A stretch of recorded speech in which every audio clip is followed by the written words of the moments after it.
our strategy is to really build and empower the USDC ecosystem or global network. And these are the Web3 tools that we use to really ensure that as we grow globally, we also provide the right tools that empower the users, whether these are developers or end users or our partners, to seamlessly use the network.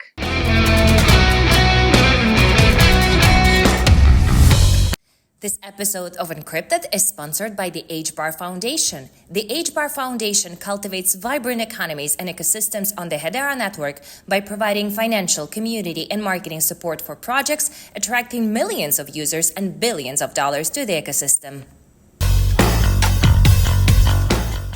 Welcome to the Encrypted podcast, your gateway to the future of technology and innovation, right here in the heart of Dubai's dynamic tech universe. I'm your host, Maria Vovchok, and together with Dubai Blockchain Center, we are embarking on a journey that unravels the minds of tech visionaries through the digital frontiers that are shaping our world.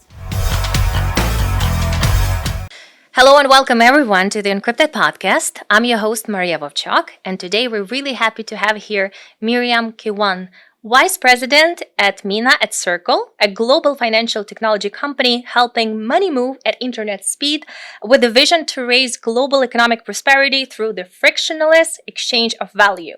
Before this, Miriam led digital assets and tech ecosystem development at Abu Dhabi Global Markets, or ADGM. She held various strategic roles within the technology, financial services, and nonprofits in the UAE and Europe. She holds a global EMBA from Trium, which is a joint program between the London School of Economics, New York University, and HEC Paris. When she has free time, she likes to deep dive into longevity topic. So Miriam, welcome to Encrypted, and please let us know what do you believe our audience definitely should know about you that maybe I haven't mentioned yet. Hi, thank you for having me, Maria. It's a pleasure to be here. I would say probably something that people would find interesting is that I am a big ambassador for financial inclusion. That's probably one of the reasons why I joined Circle as a company. It's important to me, given sort of where we live as a region. I think it's an important topic to close, given some of the financial, the current financial system challenges that we see in this region. Actually, recently you were at Abu Dhabi Finance Week, which is also organized by Abu Dhabi Global Markets. And at that time, you had 3 major announcements with Circle. Could you please share with us? Can you share this to our audience? Because I believe this will be very, very interesting thing to know. Yeah, absolutely. So we're very excited to announce our incorporation at ADGM. And we are continuing, obviously, the licensing process as well. So that's the first step to cement our presence in the UAE as the major strategic hub for us to cover the Middle East and Africa. We also announced our partnership with Lulu Financial Holdings, which is a very interesting use case. It's the first remittance sort of use case and a major strategic partnership for us that will allow Lulu to actually leverage blockchain as well as USDC as a way of improving their remittance corridors, both for Asia, Europe, and other emerging markets as well. And the final big strategic partnership that we announced as well was our global strategic partnership with Binance, allowing Binance's 240 million users to have full access to USDC with the ability to trade, save, and make payments. The Binance will also use USDC for their corporate treasury, which is, I think, a very strong statement showcasing how money is moving on chain. Can you please, in this case, let's focus more on Lulu Holdings, because this is something that probably not everybody, let's say in Web3 space, would know. Will it be possible for anyone who's coming to Lulu supermarkets? So anyone who can come there, they can pay for their groceries using USDC, or what else? No, currently, so the first phase of this partnership is to partner with Lulu holding under their money remittance business. So this is an exchange, as you probably know, the UAE is one of the largest remittance outbound corridors in the world, which means that many people sort of send money from the UAE back home. And this partnership allows one of the largest financial services institution, which is Lulu, to fast track sort of and speed up the remittance corridors that using USDC instead of the traditional banking rails. So why is this important? Because currently when you make transfers, you're using traditional banking rails, which tends to take 2 to 3 days to make that transfer. Lulu is relying on several sort of hubs to rely on settlements in these local markets, whereas by using USDC, they can near instantly settle using the blockchain in USDC, allowing their users to reduce the cost of remittances as well as speed up the process of sending money back home. Oh, that's interesting. I didn't know about this. So I believe will be something definitely we need to focus on. By the way, congrats on setting up in ADGM. Thank you. Quick question. When you used to be a part of ADGM, so you used to be a part of regulator, right now you're a part of the company that got licensed. How does it feel like to change the role from being a part of a regulator's entity right now being on the business side? So does it help you in this case, first of all, understand better what exactly you need to get a license? Or how is it, or are there any challenges? What would you say? So first of all, I was on the market development side within a regulatory environment, which is a very unique position to be in, because you get to understand the regulatory environment and the sort of the growth and development of that space, while at the same time understanding what's happening across sort of different sectors. In my previous role at ADGM, I led the development of the tech ecosystem originally before I sort of dived into the digital asset space as well. The difference there is that moving onto the private sector side, you get to have probably the visibility that many companies don't have as they expand into the region. I think I'm fortunate to be able to not only have the existing engagement with the likes of ADGM and other regulators within the UAE, because I also was with the IFC previously as well, but it also gives me the ability to connect and engage directly with these regulators in order to make sure that our operational sort of setup is done in the right way and is fully compliant with the requirements. What it does also is that it provides somebody like me who's been on the other side the ability to engage early in terms of exploring what the regulators are looking at in terms of developing their ecosystem, in terms of developing their regulations. That probably would translate into market consultation, which we've probably seen recently with ADGM and the IFC and other regulators. And that's the best time to really get involved with regulators in terms of really shaping and helping to enhance some of the regulatory frameworks that are usually under development. The same experience was very useful as well in terms of engaging with the Central Bank of the UAE recently when it came to sort of their stablecoin framework, which was announced mid last year. By the way, talking about specifically regulations on stablecoins in the UAE, where do you see, does it position UAE among other countries? And secondly, how does it help, in this case, USDC in general, Circle team, or like what kind of new opportunities does it provide? So the UAE stablecoin framework is a major development, I think, not only for the UAE, but for the region in terms of putting together a comprehensive, the UAE has already been leading the way in the region when it comes to digital assets, developing comprehensive digital asset frameworks. But in this case, the UAE Central Bank went even further in terms of looking at how to regulate stablecoins, and I think this is a major development for the region, as UAE is usually a beacon when it comes to sort of these kind of developments. I think it allows users and institutions as well as players within the market to have clear guidelines that enable compliant use of stablecoins and digital assets that will in turn support the adoption of stablecoins, right? So for a play like Circle, this is a great opportunity for us to enhance the growth of USDC while working very closely with regulators. It also sends a clear message to both governments, institutions, as well as users that stablecoin issuers that are under these frameworks are the best sort of players to trust, and it provides a trusted partner within the ecosystem that can work on government initiatives, that can work with large institutions in terms of developing the ecosystem in general.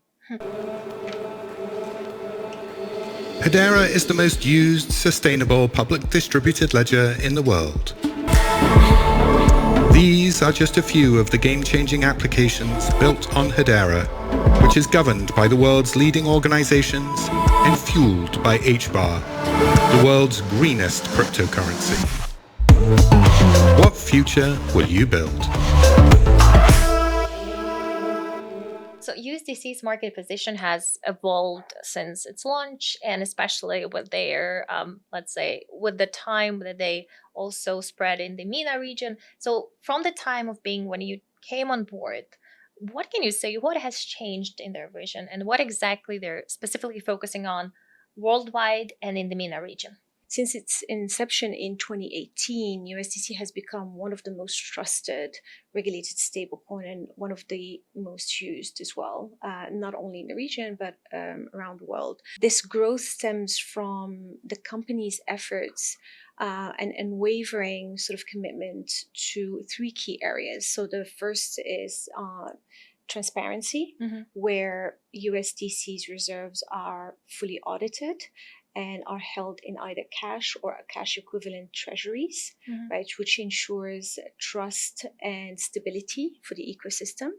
The second area is regulation. So we are, as you probably know, we are regulatory first as a company, and this is very important as it's part of our core strategy, whether that's in Asia, whether that's in Europe or US, and more recently in the UAE. This is a very important step for opening new markets for us as well. And the final part is building. So this has contributed to the growth of USDC, where today the circulation has reached almost $44 billion. In terms of the growth in this region specifically, since I probably joined almost 2 years ago, the focus was mainly on building the core infrastructure for growing USDC's access and distribution. So we focused very much, in addition to focusing on regulation, so engaging earlier as we came into the market, we started engaging all regulatory sort of jurisdictions across UAE and some parts of the region as well, to make sure that we are fully aligned with the development that's happening that we mentioned earlier, for example, with the stablecoin frameworks, as well as the existing digital asset space. In some markets, including the UAE, we were the first probably issuer to work directly with regulators on sort of on their framework as well. So in addition to this, we focused on building the infrastructure to providing liquidity access for USDC. That meant partnering with exchanges, both local and global exchanges that are based in the region, working with liquidity providers, including OTC desks and other distributors, as well as starting to build major distribution partners relationships to explore various use cases that are related either to remittances or trade finance or even corporate treasuries in some areas. And more recently, we have obviously made these announcements that you see. This is the outcome of the work that has been put in for the last 18 months. By the way, talking about the global strategy and the regulatory environment and compliance, as you mentioned, you were one of the first, obviously, stablecoin issuers that have been reaching out and getting the license in the UAE, in the, let's say, in the Middle East region, and as well in Europe, because USDC Circle has become the first stablecoin issuer that got compliant with MiCA regulations, and it was like back last year, in 2024. Does it also somehow influence, let's say, their positioning in the Middle East? Absolutely. So again, I think it's important to highlight that this achievement is very important not only in Europe but also in the Middle East. Why? Because first of all, it allows Circle to issue directly USDC and EURC in Europe under the European framework, which is a very robust framework that by itself sends a very strong message to the world, including our region, that Circle's ability to meet extremely high standard when it comes to security, transparency, and accountability is very important. So by using sort of the MiCA sort of a framework, it positions Circle as a leader and a trusted partner for regulators, institutions, again, end users to build trust and collaborate around government initiatives, large institutions, sort of partnerships, as well as the ability for users to use USDC and EURC as trusted and regulated and well-regulated stablecoins. As you also mentioned, since you are ambassador for financial inclusion, what other, let's say, strategic areas on the map, let's say strategic regions where a Circle is heading for, and where exactly they might be focused next? Absolutely. So Circle sort of I would probably break it down into 4 key regions around the world, and each of these regions would have a hub. The UAE is one of them. So the Americas is one, and this is where we cover, so the region covers both the United States as well as LATAM. And then you have Asia, which is covered through Singapore as a strategic hub, where we're also licensed and covering the full region. And again, there between, if I touch on, for example, LATAM and sort of Asia, you have many sort of emerging markets that are very important strategic hubs for Circle for the reason that we mentioned around financial inclusion. Why? Because there is a high demand for USD, which usually USD-backed stablecoins and regulated ones tend to serve very well. Some of these markets face hyperinflation, devaluation of local currencies. Again, USDC is a great sort of alternative for as a store of value, as well as a remittance sort of tool and cross-border payments. Then you have other regions like Europe, which is obviously covered, which covers the 27 markets under the MiCA regulation. And then the latest region we have is the UAE, which covers Middle East and Africa. Some of the major markets we're seeing here, where we're seeing a lot of growth, is outside of the UAE. Is South Africa, for example.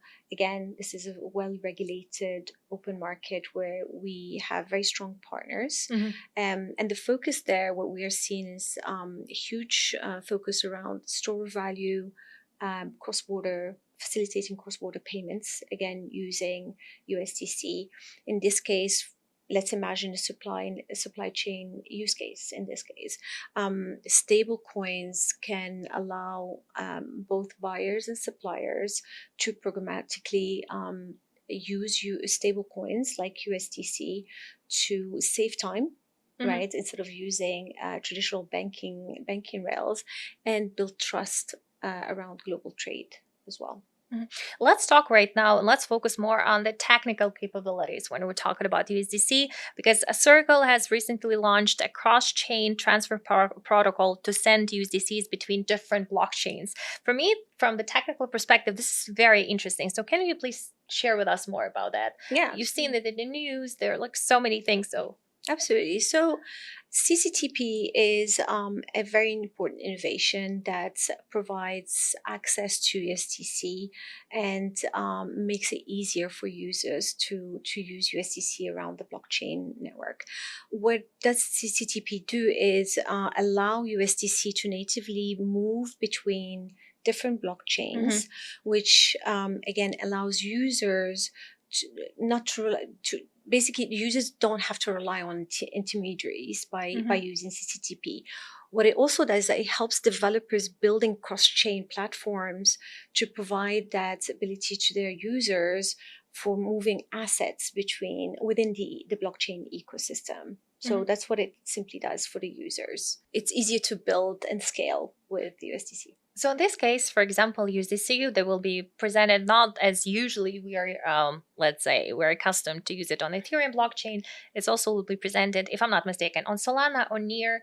What else? Ton blockchain? We have about 18 blockchains. 18. So in this case, that sounds really exciting. Yes, absolutely. And that's the whole point of our strategy is to really build and empower the USDC ecosystem or global network. And these are the Web3 tools that we use to really ensure that as we grow globally, we also provide the right tools that empower the users, whether these are developers or end users or our partners, to seamlessly use the network. One of the things that I believe for a lot of users is very also important is privacy. So I was also really interested to find out that Circle has recently integrated Ethereum's zero knowledge layer 2 solution, ZK Sync, into a native stablecoin, USD coin. So can you please share with us, like, what exactly does it provide for users and for developers, the one who wants to join and come on board? Absolutely. So ZK Sync is a tool that we launched to actually solve some of the challenges associated with the Ethereum based blockchains, right? What it does is that it compresses transactional data, which significantly reduces the gas fees, and it also increases one of the bigger pains. Yes, absolutely, and increases at the same time it increases throughput, right? What that allows users basically to seamlessly and easily get into DeFi and obviously access USDC again at a more cost effective way. Same for developer; it allows the developers to basically use these tools to access again sort of the DeFi ecosystem and maximize the use of stablecoins. Encrypted is your exclusive ticket to the epicenter of technological innovations in the MENA region. So coming back to, let's say, the partnerships, as we discussed it earlier, apart from the ones that you mentioned, are there any that we should know about that you haven't mentioned yet and there's something that we should be waiting for? There are interesting use cases that we're working on. And hopefully any announcements that you can make? Unfortunately, I can't at this point, but we are working on very interesting use cases across the board. Again, remittances remain very important given the hub and the importance of UAE as a remittance hub. Again, we are working on different use cases around corporate treasuries, supply chain financing, tokenization of digital assets, as well as aid distribution. So that's another area. So there are many use cases that we're looking at. I was just going, this was my next question, that apart from remittances, where the most interesting use cases are for stablecoins that you see. So tokenizing assets is definitely a very interesting one. So focusing specifically on tokenizing of real-world assets, I believe that this is one of the major trends that will be happening and developing not only in 2025, but further down the line. Can you please share with us like some of the, let's say, examples that Circle team has done that you can announce already and something that people should know, I believe? I mean, one of the examples I can give you is how USDC is used on tokenized money market funds, for example. So USDC is used regularly both by BlackRock's tokenized fund as well as others. Recently, there is a fund that was launched at ADGM, Realize, which uses USDC as the main stablecoin. Within the fund, what the role that stablecoins play and USDC specifically plays within tokenized assets, that it allows the fractionalization of assets, right? Whether that's real estate, which is a very important industry in our region, arts or high value assets that are traditionally illiquid. So it really improves the liquidity of these assets, and it democratizes access to digital assets. That's probably a key word for the average user. Traditionally, you wouldn't, like the average user would not be able to invest in large assets around the region. Whereas today there are a few platforms that we've already seen in this part of the world that have already offered, they're already offering this as an option, especially in real estate. Yeah, by the way, I'm really all the time curious about the part when we're talking about making, let's say, illiquid assets more liquid at this point. So can you please also share with us, whenever we're talking about liquidity in real estate, because UAE market was really open to that. How many, in this case, what kind of percentage are we looking at, let's say, for the next year from your perspective? I mean, given the size of the industry in not only in the UAE but across the GCC, I think it's going to be an interesting part of or segments of the market. I do not have exact numbers in terms of what could that represent, but if you look at the size of the real estate space, I would think this would be one of the major sectors that would benefit from real world assets. Talking about, again, digital assets, since you're not only a part of Circle, you're also part of MENA Fintech Association. You're really passionate, as you mentioned, about financial inclusion, and you're focusing specifically on digital assets there. Can you please tell us what are the latest developments that MENA Fintech Association is focusing on that maybe we still haven't heard of? And again, something that is planned for this year, let's say Q1 2025, that you could share with us. Yeah, I mean, the Middle East Fintech Association plays a very, very important role in terms of developing the regional ecosystem with different chapters across the region. And as part of that, we launched the digital assets working group specifically to focus on the development of the digital asset ecosystem and the blockchain ecosystem. Some of the engagement, some of the core parts of what we do is ensuring that we continue the engagement in terms of educating different key stakeholders around the ecosystem, bringing different voices that represent the different parts of the ecosystem, amplifying the role of digital assets in the economic growth of the region, as well as in making sure that no one is left behind in terms of understanding the role of digital assets within the Web3 economy, how they can contribute to that. A very important part of this is that when we look at the region, a lot of the institutions are still trying to understand how they can adopt digital assets as a strategy as part of their business model. And these kind of initiatives, like the ones being run under the Middle East Fintech Association, really play a very important role in making sure that these stakeholders and these players are fully aware of the developments within the space and sort of explore different use cases and different ideas with other players within the ecosystem, whether they are from the region or from abroad.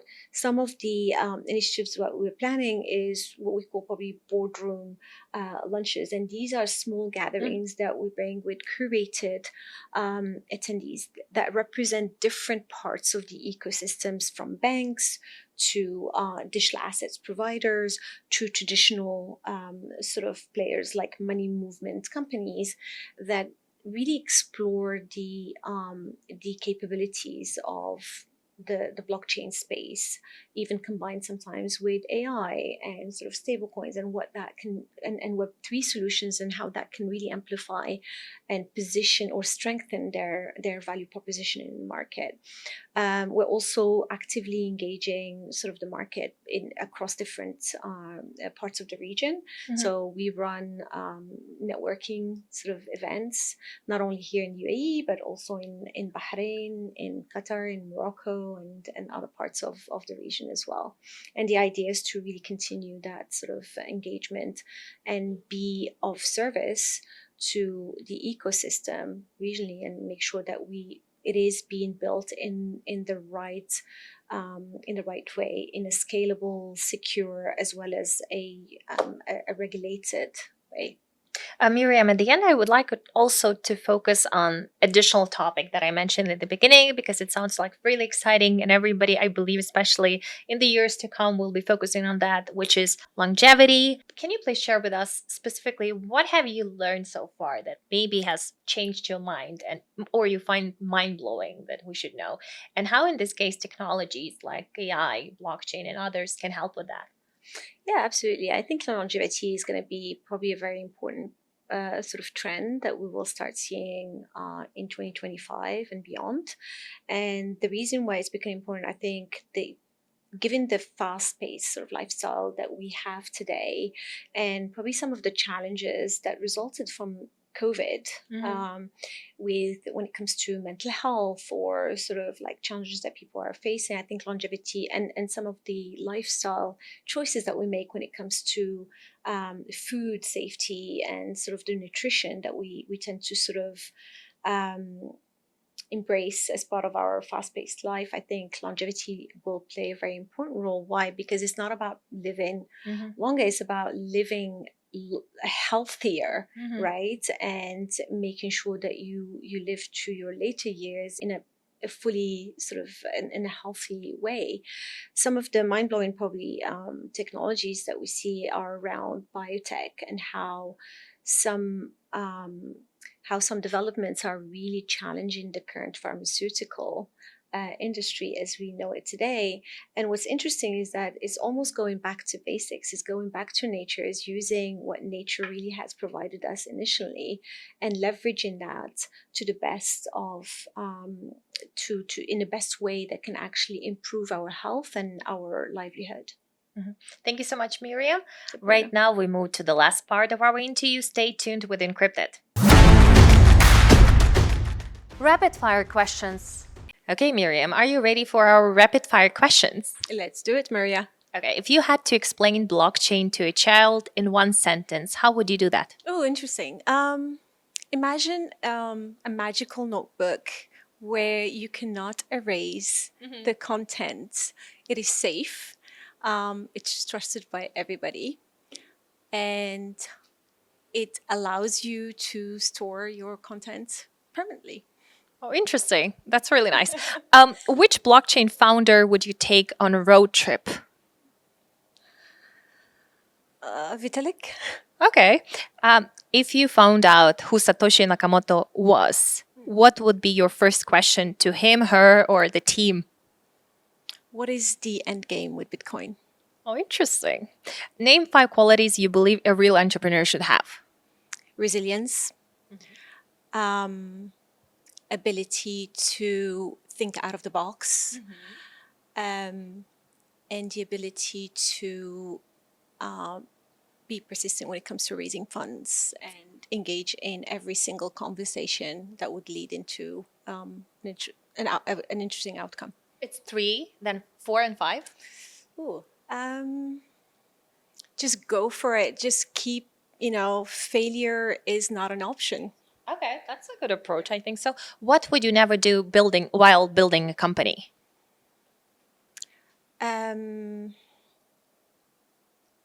Not test the product with the end users that I have in mind. Oh, nice. What's harder, explaining DeFi to a 5-year-old or teaching your parents to use MetaMask? Definitely teaching your parents to use MetaMask. Would you rather lose your private keys or your house keys? My house keys. Okay, yeah, that's very important to know. The biggest misconception people have about Web3? It's complicated. They can't use it. It's not safe. Yeah. Okay. My business philosophy is... Finish the sentence. My business philosophy is... Keep building. Amazing. Your personal formula for success? Grit. Nice. And Dubai for you is associated with? Home. Amazing. Today we had Miriam Kiwan, Vice President of MENA at Circle. Thank you so much for watching and see you next time. Thank you very much, Maria. See you next time. From the gleaming skyscrapers of Dubai to the innovation hubs of the Middle East and beyond, Encrypted brings you thought-provoking discussions, exclusive insights, and stories of innovation that will leave you inspired.